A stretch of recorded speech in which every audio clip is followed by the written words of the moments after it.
കാര്യം പറഞ്ഞ അമ്മ എന്നോട് ദേഷ്യപ്പെടുവോ? നിന്നോടോ? നിനക്ക് എന്നോട് എന്ത് വേണേലും പറയാം, എനിക്കൊരു ദേഷ്യവും വരില്ല. പറയട്ടെ? പറയടാ കുട്ടാ. അമ്മ വരണ്ട. ഇനിയിപ്പോ ഇവിടെ കൊണ്ടുപോകാനും കൊണ്ടുവരാനും ഒക്കെ ഞാൻ മതിയല്ലോ. മേക്കപ്പ് ഫൈനൽ ടച്ചപ്പ് ചെയ്യണ്ടേ? മോന്തിരിക്കുന്ന ഇരിപ്പ് കണ്ടില്ലേ? അല്ലടി മോളെ. ഓ, ഇനി എന്നാ ടച്ചപ്പ് ചെയ്യാനാ? ഇതൊക്കെ മതി. ഗോപേട്ടാ, വെള്ളം എടുക്ക.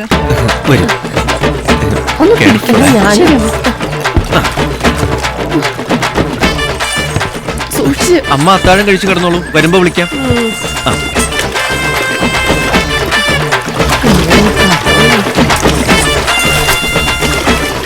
അമ്മക്ക് ഒറ്റയ്ക്കാൻ പേടിയാണെങ്കിൽ വിമലേച്ചയെ കൂട്ടി വിളിച്ചോ കേട്ടോ.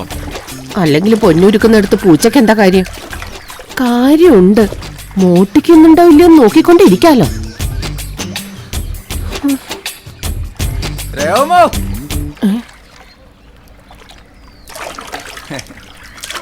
എന്താ രേമേ പെട്ടി നോക്കി? പോയിട്ട് വന്നതാണോ പോവാൻ നിക്കാണോ? പോയിട്ട് വന്നതാ. ഇറങ്ങട്ടോ. ഇറങ്ങ്.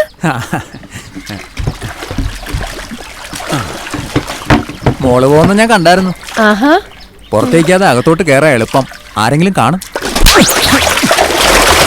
കുറെ നാളായി. വാടാ, നിന്നെ ഇന്ന് ഞാൻ വിഘ്നം വെച്ച് നടക്കുക. മൊട്ടത്തലേ, കൊറേ നാളായി നിന്റെ സൂക്കേട് തുടങ്ങിയിട്ട്.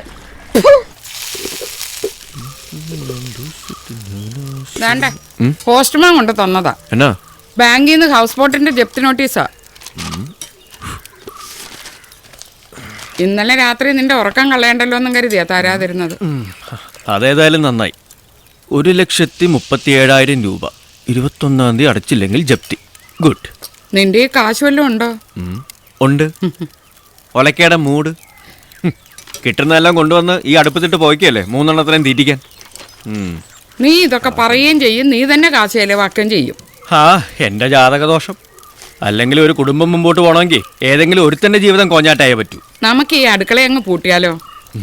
നല്ല ഐഡിയ. അവന്മാരെ വെറുതെ തള്ളേക്കൊല്ലികളാക്കണ്ട.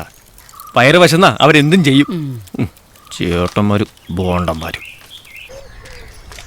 ഗോപ, ഗോപ, എന്താ ചക്കക്കൂട്ടം 3 കൂടെ ചുക്കിച്ചുളിഞ്ഞ് ചോക്ലേറ്റ് പോയ അണ്ണന്മാരെ പോലെ ഇരിക്കുന്നേ? നീ വന്നടാ, എന്റെ ചെവിയിൽ ഞാൻ പറഞ്ഞുതരാം. വാ. രാവിലെ സാഹിത്യം കേൾക്കാൻ താല്പര്യമല്ല. നിങ്ങളുടെ നേർച്ചമുട്ടനകത്തുണ്ടോ? ഗോപ, എന്നാടാ രാവിലെ ഒഴുകി? കപ്പ്യാരുടെ വീടും പറമ്പും നോക്കാൻ ഒരു പാർട്ടി വരുന്നുണ്ട്. കിട്ടണ വിലയ്ക്ക് കൊടുക്കാനാ കപ്പ്യാര് പറയുന്നേ. ഇന്നെന്തായാലും കപ്പ്യാര് കൊടുക്കും. അതെന്താ ഇന്ന് കപ്പ്യാര് കൊടുക്കുന്ന ദിവസം? അതെ, അതിനുള്ള അലാറം ഇപ്പടിക്കും. ആണോ?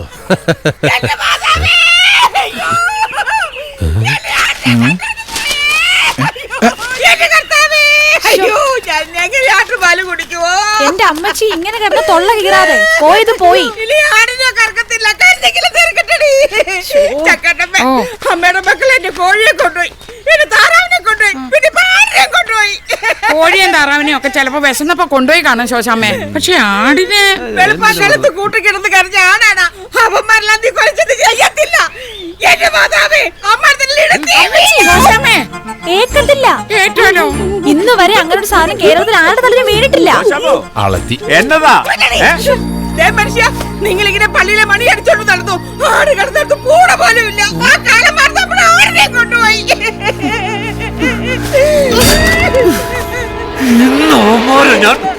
ഇന്നെന്തെങ്കിലും നടക്കും.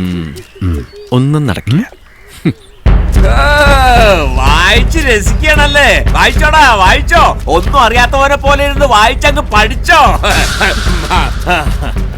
പരീക്ഷ അങ്ങ് പോലീസ് സ്റ്റേഷനില്ല. നാളെ നിങ്ങളെ കൊണ്ട് ഇതുപോലെ തന്നെ ഞാൻ പത്രത്തിൽ വായിപ്പിക്കൂടാ. ആടിനെ കട്ടതിന് പോലീസ് പിടിച്ചെന്ന്. ഞാൻ ആരാണെന്ന് കാണിച്ചു തരാവടാ. ഇന്ന് ഉച്ചയ്ക്ക് മുമ്പ് നിങ്ങൾ എല്ലാവരും അകത്താ. നോക്കിക്കോ. കണ്ടോടോ ഞങ്ങൾ ആടിനെ മോഷിക്കുന്നത്? കണ്ടില്ല. തന്റെ പെണ്ണുമ്പളക്ക് കഴുത്തിന് ചുറ്റുനാക്ക.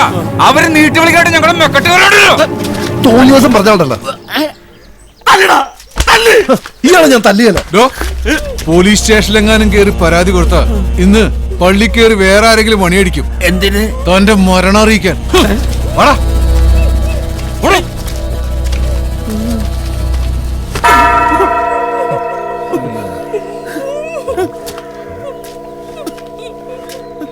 എനിക്കിതിനെ കുറിച്ചൊന്നും അറിയില്ല. നീ ഇന്നെന്റെ ആ വീടും പറമ്പും വാങ്ങാൻ വരുന്നവരുടെ തലയിൽ കിട്ടുന്ന വിലക്ക് എങ്ങനെയെങ്കിലും അതൊന്ന് കെട്ടിവെക്ക്. എനിക്ക് മനസ്സമാധാനത്തോടെ എവിടെയെങ്കിലും പോയി ജീവിക്കാനാ. ധൈര്യമായിട്ട് ഞാനേറ്റ് നിന്നെ ഞങ്ങൾ എടുത്തോളാം. അവന്റെ ഒരു സ്ഥലം അല്ല പിന്നെ. ആരവര്? അവരാ വീടും പറമ്പും നോക്കാൻ വന്ന ആൾക്കാര്. അയ്യോ, അപ്പൊ അവര് ഇനി എന്റെ വീടെടുക്കില്ലേ? അവരെന്നെ എടുക്കും. ഓടോ കരയാണ്ട്. ആടിന്റെ കാശ് വൈകിട്ടേ കിട്ടത്തുള്ളൂ. അതുവരെ ഇപ്പൊ എന്നാ ചെയ്യും? അതിനെന്നാന്ന് പണം കായ്ക്കുന്ന മരം ഇല്ലയോ കയ്യില്? പിടിച്ചു കുലുക്കുക, എടുക്കുക. ഏത് മരം? എടവേ SI ജോർജിന്റെ ഫോണുമായിട്ട് പോവുക, കാണിക്കുക, വരട്ടുക, ആവശ്യമുള്ള കാശ് മേടിച്ചു പോരുക. ഞാനിപ്പോ അങ്ങ് വിചാരിച്ചേ ഉള്ളൂ. ഓ, ഓരോരോ ഭാഗ്യം വരുന്ന വഴികളെ. രണ്ടെണ്ണം അടിച്ചേച്ച് നേരെ സ്റ്റേഷനിലേക്ക് പോവാം. വാ. ആശാനെ, വക്കീല് തകർക്കുവാണല്ലോ. നെഹ്റു ട്രോഫി എത്തി. നാളെ ബോർഡ് മീറ്റിംഗാ. അതിനു മുമ്പേ നമ്മൾ അശോകൻ വക്കീൽ ട്രയൽ തുടങ്ങി വെച്ചാ.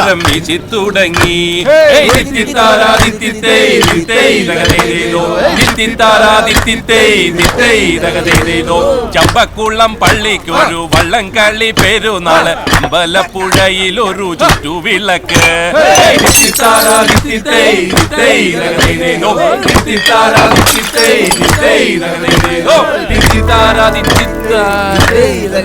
നല്ല രസം പിടിച്ച് വരുമായിരുന്നു. വക്കീൽ നിർത്തിക്കളഞ്ഞു. ഇവളെങ്ങനെ ഇവിടെ? എങ്ങനെയുണ്ട്? കൊള്ളാല്ലേ? ഇത് നിന്റെ പരിപാടി ആയിരുന്നല്ലേ? അയ്യോ, ഞാനല്ല, ഗോപം പറഞ്ഞിട്ടാ. അവൻ തന്നെ പ്രശ്നം. എങ്ങോട്ടാ മാമച്ച? ധൃതിയില് നിന്റെ അച്ഛൻ പെറ്റെന്ന് കേട്ടു. കയറെടുക്കാൻ പോവാ. നിന്നോട് നിൽക്കാനാ പറഞ്ഞത്. അയ്യോ അയ്യോ മാമച്ച, മാമച്ച, മാമച്ച, നെഞ്ചുവേദന. എന്നൊന്ന് ആശുപത്രി കൊണ്ടുപോ. നെഞ്ചുവേദന നിനക്കാ? കുപ്പി കളഞ്ഞാ വരാം. അയ്യോ, എന്നെ നെഞ്ചു വേദനിക്കണേ. അയ്യോ മാമച്ച, കടമ്പിയായിരിക്കും എന്നെ അടിക്കാൻ. ഉണ്ടായിരുന്നോ? ഞാനിപ്പോ ചത്തുപോയേ. എന്നൊന്ന് ആശുപത്രി കൊണ്ടുപോകണേ. അയ്യോ, അയ്യോ.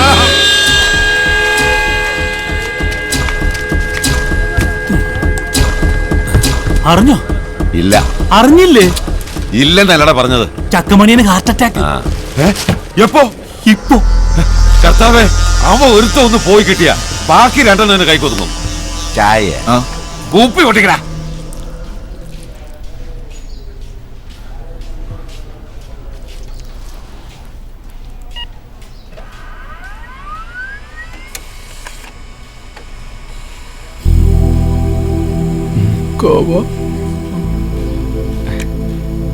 ഒന്നുമില്ല.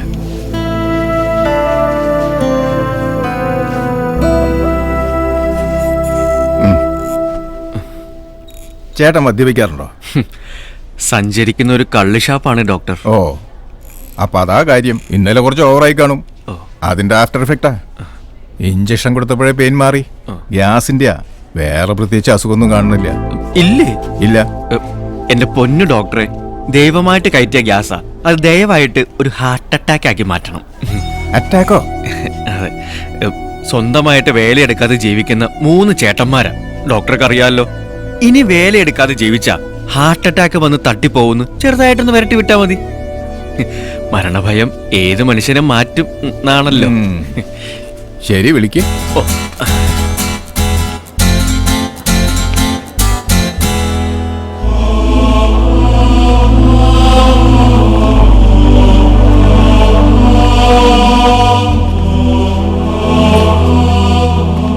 സുഖു വരവ് കണ്ടിട്ട് മണിയും മരിക്കുമെന്നാ തോന്നുന്നേ. ചേട്ടാ, റിസൾട്ട് കിട്ടിയോടാ? കിട്ടി. ഹൃദയം മാറ്റിവെക്കേണ്ടി വരൂ. എന്തിനാ മാറ്റി വെക്കുന്നേ? പഴയ സ്ഥലത്ത് തന്നെ ഇരുന്ന എന്താ കുഴപ്പം? നിങ്ങൾ 3 പേരോടും ഡോക്ടർ അകത്തേക്ക് വരാൻ പറഞ്ഞു. നീ പേടിക്കണ്ട മണിയാ. മരിച്ചാലും ഞങ്ങളൊക്കെ നിന്റെ കൂടെ ഇല്ലേ? ഇത് പകരോ മാമച്ച? സൂക്ഷിച്ച്. അറിയിക്കേണ്ടവരെയൊക്കെ അറിയിക്കായിരുന്നു. വിറക് ഞാൻ ഓർഡർ ചെയ്യാം. ഇരിക്കെ. പതുക്കെ. എന്താ 3 പേർക്കും ജോലി? അങ്ങനെ പ്രത്യേകിച്ചൊന്നുമില്ല. സമയത്തിന് ഭക്ഷണം കഴിക്കാറുണ്ടോ? ഉവ്വ്. അതെങ്ങനെ, മോഷണം പതിവുണ്ടോ? അത് ഇവനാണ് വീട് നോക്കുന്നത്. നാണുണ്ടോ മിസ്റ്റർ? നിങ്ങളുടെ അനിയനായതുകൊണ്ട് അധ്വാനിക്കാതെ ജീവിക്കുന്ന നിങ്ങളോട് ഇയാൾ ക്ഷമിക്കും, പക്ഷേ അസുഖങ്ങൾ ക്ഷമിക്കില്ല. അധ്വാനിക്കാത്തവരുടെ രക്തക്കുഴലുകളിൽ കൊളസ്ട്രോൾ അടിഞ്ഞുകൂടി ബ്ലോക്കാവും. നിങ്ങൾക്കുണ്ടായത് അതാണ്, മെറ്റബോളിക് സിൻഡ്രം. ഇതൊരു രോഗാവസ്ഥയാണ്. ഒരേ കുടുംബത്തിലുള്ളവരായതുകൊണ്ടും ഒരേ ശരീരപ്രകൃതിയുള്ളവരായതുകൊണ്ടും ഒരേ ജീവിത രീതി ആയതുകൊണ്ടും നിങ്ങൾക്കും എപ്പോൾ വേണമെങ്കിലും ഇത് സംഭവിക്കാം. സംഭവിച്ചാൽ ഒരു വശം തളർന്ന് കിടപ്പിലാവാം, കിഡ്നി ഡാമേജ് ആവാം, അറ്റാക്ക് വന്ന് മരിച്ചു പോവാം. വെള്ളം ഇറക്കാൻ പറ്റാതെ കിടക്കണോ, അത് ആരോഗ്യമുള്ള ശരീരത്തോടു കൂടി ജീവിക്കണോ? ആരോഗ്യമുള്ള ശരീരത്തോടെ ജീവിക്കണം ഡോക്ടർ. എങ്കിൽ ഇന്നു മുതൽ വ്യായാമം ചെയ്യണം, ശരീരം വയർക്കണം, ശരി. അധ്വാനിക്കണം. ചെയ്യാൻ ഡോക്ടർ. ശരി, അടുത്ത മാസം 10-ാം തീയതി വന്ന് 3 പേരുടെയും ബ്ലഡ് ചെക്ക് ചെയ്യണം. ഓ, എന്നാ ഞങ്ങളങ്ങോട്ട് പതുക്കെ. ഡോക്ടർക്ക് ഫീസ് കൊടുത്തിട്ട് ഇപ്പൊ വരെ. Thank you doctor. ഇതാണ് മെഡിക്കൽ എത്തിക്സ്. ഒരു കുടുംബം രക്ഷപ്പെട്ടു. Thank you.